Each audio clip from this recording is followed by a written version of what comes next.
Welcome to Land of the Bible. I'm David Sussman, your personal tour guide here in the land of Israel. And in today's episode, we are going to discover the Jewish quarter in Jerusalem's Old City.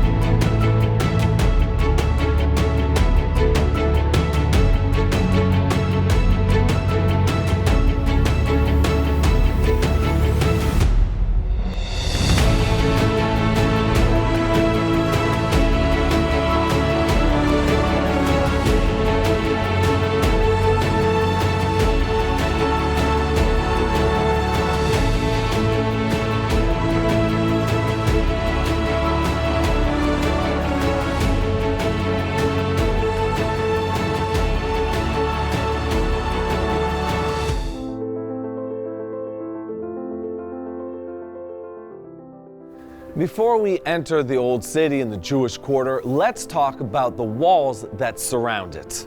The walls of the Old City, as we know them today, were constructed during the Ottoman period in the year 1538 CE by the Sultan Suleiman the Magnificent.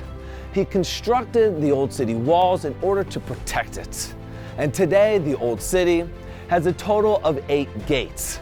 We have Jaffa Gate, New Gate, Damascus Gate, we have Lions Gate, we have Dung Gate, Golden Gate, as well as Zion Gate. Jaffa Gate is the most popular gate, and it's the gate that most tourists will use in order to enter the Old City. However, it's Zion Gate that is the closest gate to the Jewish quarter. In fact, during the Ottoman period, they would call it the Gate of the Jews.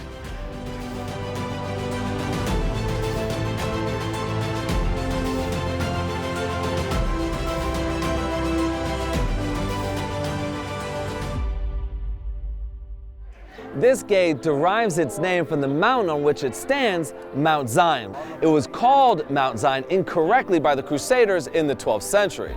But we know by reading our scriptures properly that Mount Zion is the place where King David established the Jewish capital.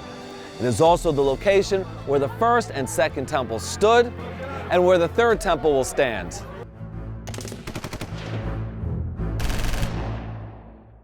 The pockmarks you see behind me are remnants of the War of Independence, which was fought in 1948, when brave Jewish soldiers from the Irgun as well as the Haganah fought against the Jordanian army.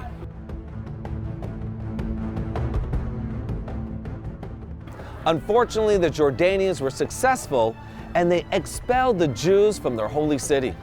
And where I'm standing now became the de facto border between Jordan and Israel.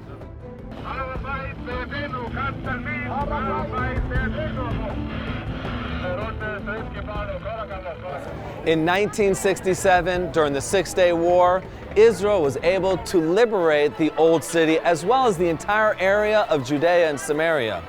Once the Old City was liberated and the Jewish people could once again return to their homes, they came to this gate and its walls, and they looked at the pockmarks and they dug out the bullet casings that were found inside and melted them down and created this beautiful mezuzah case. The Jewish people are commanded by God to put a mezuzah up on the gates of their homes and the gates to their cities. Now, the actual mezuzah is a scroll that's found inside. On it, in the ancient Hebrew calligraphy, is written Shema Yisrael, Hashem Elokeinu, Hashem Echad, as well as the 3 paragraphs that come along with it in the Torah. The Shema means, "Hear, O Israel, the Lord is our God, the Lord is one."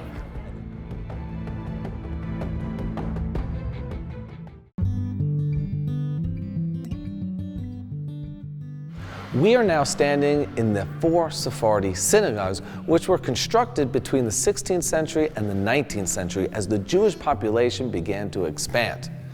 This synagogue was the first one to be constructed, and it's known as the Yochanan ben Zakkai Synagogue, named after the chief rabbi during the time of the destruction of the Second Temple, who had a study hall known as a yeshiva right here in this location.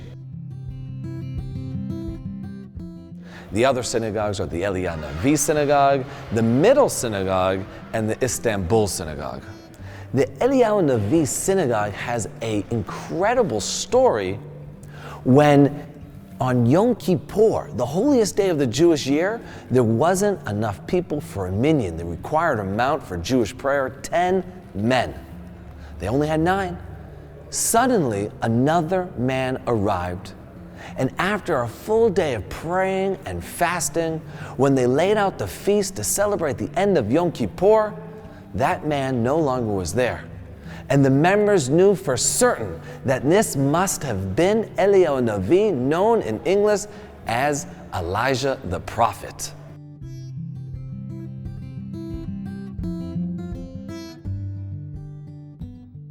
The Middle Synagogue used to be a courtyard in between the 3 synagogues that eventually would become a synagogue in its own right.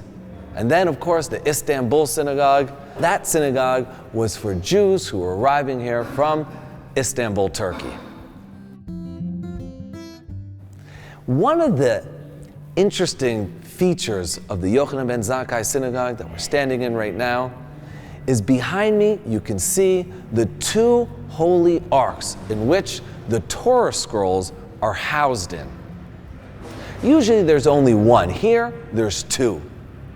According to many people, the reason why is that the Turks, the Ottoman Empire, required that in every synagogue there also be a Quran. So the Jews had a holy ark for the Torah, and they built another ark next to it to put the Quran in. However, when you look at it, it reminds you of the tablets on which the 10 Commandments were written on, and in between those 2 arks, they also have a replica of those tablets and the 10 Commandments. Let's now continue as we explore the Jewish quarter.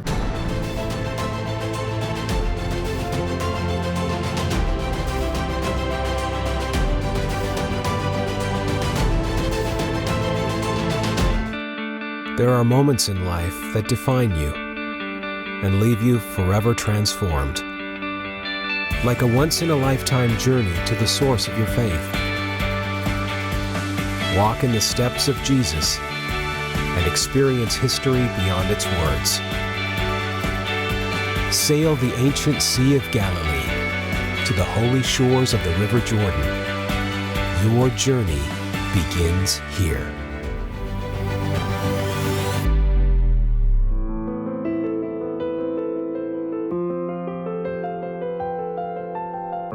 While standing in the Rova, one is offered great views of the new Chorva Synagogue. Now, if you speak Hebrew out there, you might think it sounds funny, Chorva and new, because Chorva in Hebrew means something that has been ruined, destroyed. Well, you see, in the 18th century, the beginning of the 1700s, a rabbi by the name of Yehuda HaHasid came here with his followers, and they built a community by borrowing money from the Arab lenders who lived here. They built several apartments, a bakery, a courtyard, and a small synagogue. Unfortunately, a few years later, Rabbi Yehuda HaHasid dies, and his followers can no longer pay the loans and the high taxes to the Arabs here. As a result, the Arabs come and destroy their community, including the synagogue, and they chase the Jews away. And for the next 100 years, Ashkenazi Jews, European Jews, are no longer allowed in Jerusalem, until followers of the great rabbi, the Vilna Gaon, come here and pay back that loan. As a result, they had the deed to the property, and they built a new synagogue that looked just like the one you see behind me. They called it Beit Yaakov in the courtyard of the Rabbi Yehuda HaHasid, but the locals called it the Chorva. The Chorva Synagogue, both in 1864 when it was constructed, as well as today, was the tallest building in the Old City. This was a detail not lost by the Jordanians. During the War of Independence, which really began with the Jewish people fighting the Arab vandals in the Old City and in the areas around Jerusalem, after we declared our independence in 1948, became an all-out war with 5 standing Arab armies attacking our young state. The Jordanians arrived to Jerusalem on May 18th. Nearly 10 days later, on May 27th, they saw the Horva Synagogue as the last stand for the Jewish people. Because of its incredible views from up on top, being the tallest building in the Old City, the Jewish people planted snipers on the roof, shooting at the Jordanians. So in the middle of the night, the Jordanians snuck into the Jewish quarter and put dynamite all around the building and blew it up. The next day, the Jewish quarter fell and the Jewish people were expelled from the Old City.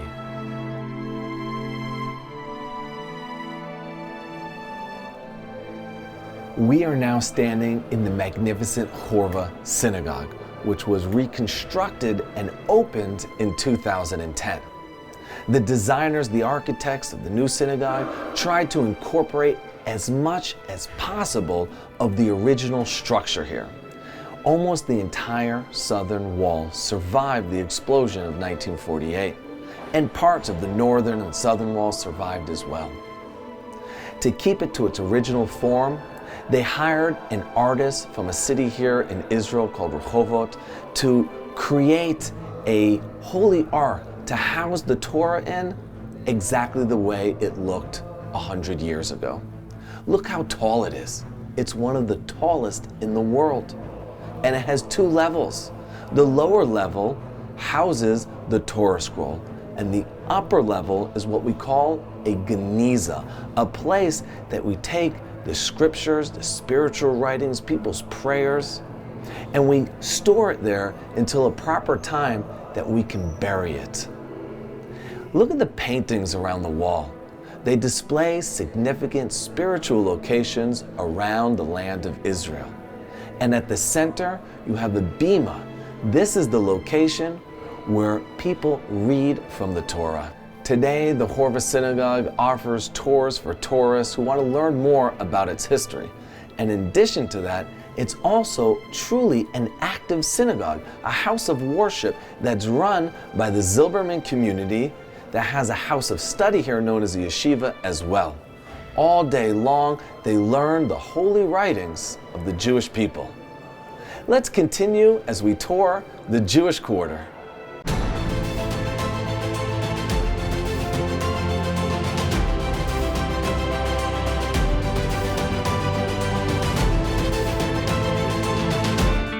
There are moments in life that define you and leave you forever transformed.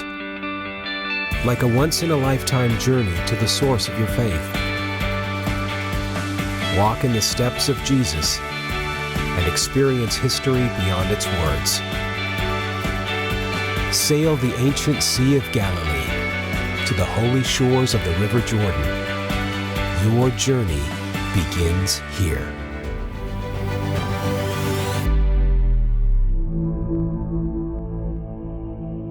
Let's now go visit the Wall Archaeological Museum, otherwise known as the Herodian Mansions, where we'll be able to discover a little bit more in depth how the people lived here 2,000 years ago.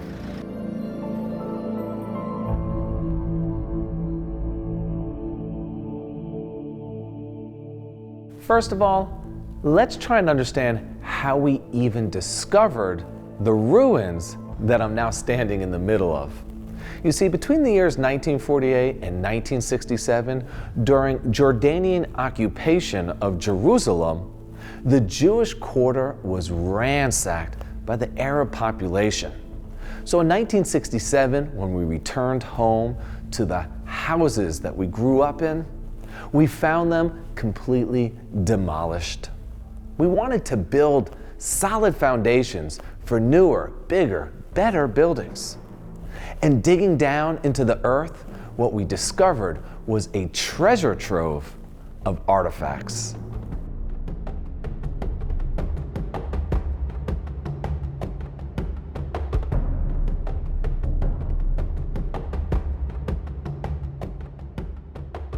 While visiting the Herodian mansions, one gets a real sense for the opulence that existed here in the upper city of Jerusalem, where the wealthy families lived, many of them from the priestly families known in Hebrew as the Kohanim.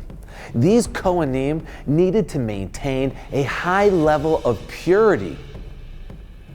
As such, they built in their homes ritual baths known in Hebrew as a mikveh, in which they could immerse themselves in the water.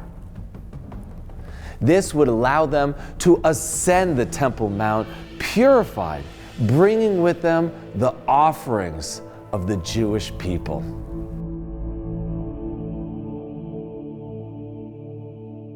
It's so incredible to be standing here amongst such history. My history. Who knows? Maybe one of my great-grandparents stood here. Maybe this belonged to somebody in my family. It's incredible to look out and to see this beautiful mosaic floor, literally thousands of pieces of small stones put together to form this beautiful geometric pattern. And this is the carpeting of 2,000 years ago.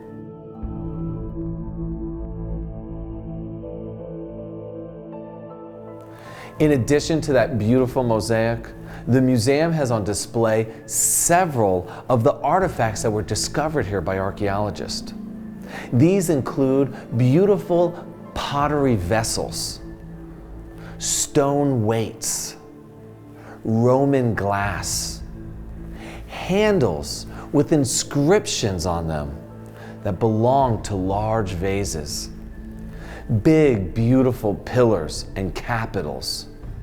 But maybe the most impressive find is a stone tablet with an engraving on it of a menorah.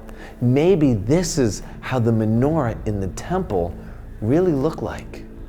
But the most meaningful find here that's on display is a wooden beam that has been charred. What caused that? Well, on the 8th of the Hebrew month of Av, the Romans burned down and destroyed the Jewish quarter. And the following day, the 9th of Av, they burned the temple down. We can literally see with our own eyes the ashes from that destruction. Come with me as we discover another dwelling from 2,000 years ago.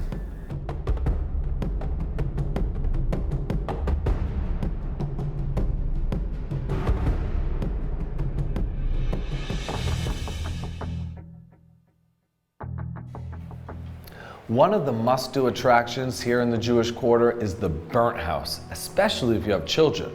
As you walk into the museum, you walk down 20 steps, each step taking you back another 100 years until you're walking on the street level from 2,000 years ago.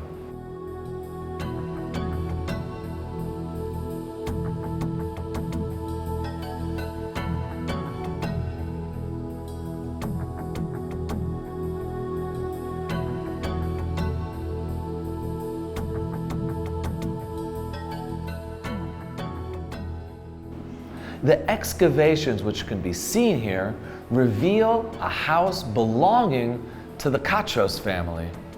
How do we know that it belonged to the Kachos family? Well, they found here a weight, a stone weight written on it, Beit Kachos, belonging to the Kachos family. Now, the Kachos family is actually spoken about in our scriptures as one of the priestly families who created the incense to burn on the temple itself. In addition to the excavations and the ruins here, there's a multimedia presentation that walks you through the days leading up to the destruction of the Second Temple and the destruction itself. This is so incredible for children so that they can learn about what it was like during those final days.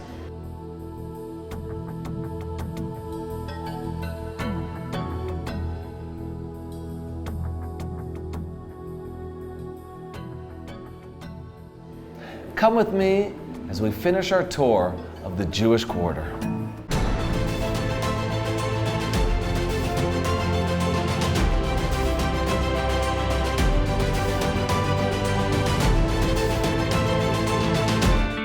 There are moments in life that define you and leave you forever transformed. Like a once-in-a-lifetime journey to the source of your faith. Walk in the steps of Jesus and experience history beyond its words. Sail the ancient Sea of Galilee to the holy shores of the River Jordan. Your journey begins here.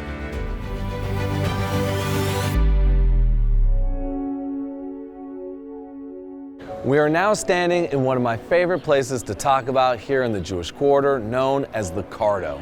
The Cardo was constructed in roughly the year 135 CE by the Roman Emperor Hadrian.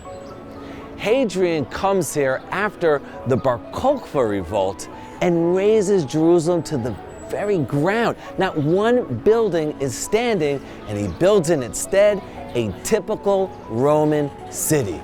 And every Roman city would have a wide street in it known as the Cardo, literally the heart of the city. The Cardo here in Jerusalem extended from Zion Gate all the way to Damascus Gate, crossing the entire city from south to north. It served as the marketplace where people could come to buy their everyday needs, from food to pots and pans. Let's walk down the Cardo, much of which is still original, and what's not is obvious.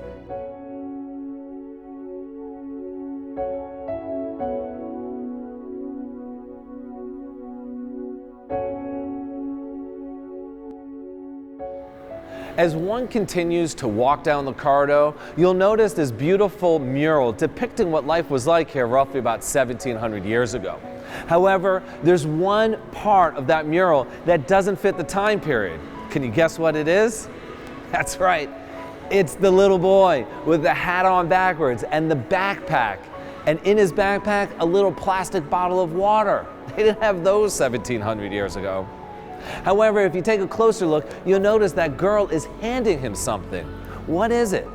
It's a pomegranate. Pomegranates have special meaning in Judaism. You see, according to our legend, pomegranates have 613 Cs, and there are also 613 mitzvot, or commandments, in our Bible. What she's trying to say is that even though we look different, the fact that we still believe in our Bible makes us the same. Let's continue to one more part of the Cardo that I want to show you today.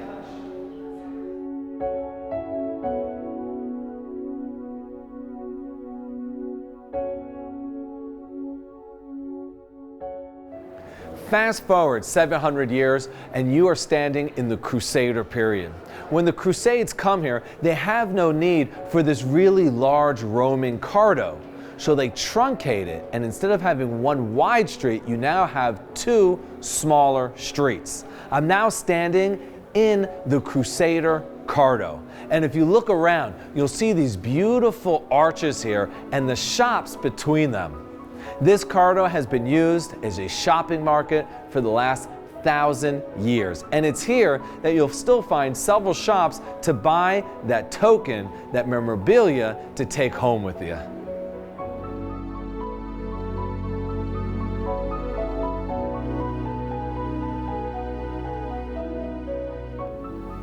We're standing in one of my favorite shops here in the Cardo with my friend Eitan, who named his shop after his mother, Myra. And the reason why I love this shop so much is, in addition to the wonderful art and artifacts that he sells, he also has a collection of ancient coins which he puts into jewelry. Some of the coins which I particularly love is the widow's mite, which was made famous through some of the Christian scriptures, which was printed during the Hashmonean period in the 2nd century BCE, which is before the Common Era.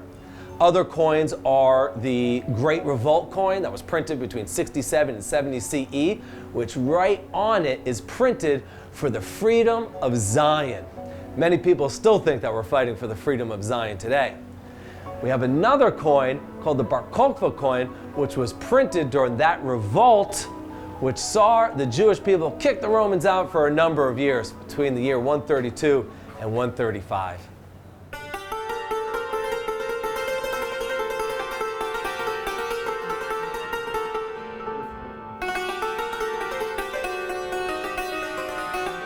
The best part of visiting the Jewish quarter is seeing prophecy come to life.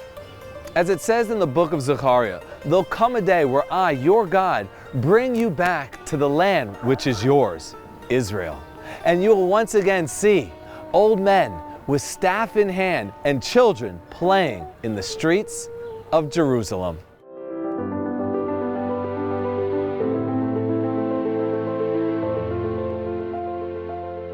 Join us next time on Land of the Bible as we learn about some of the battles of the Golan.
Thank you for watching Land of the Bible. I'm David Sussman, your personal guide here in the land of Israel.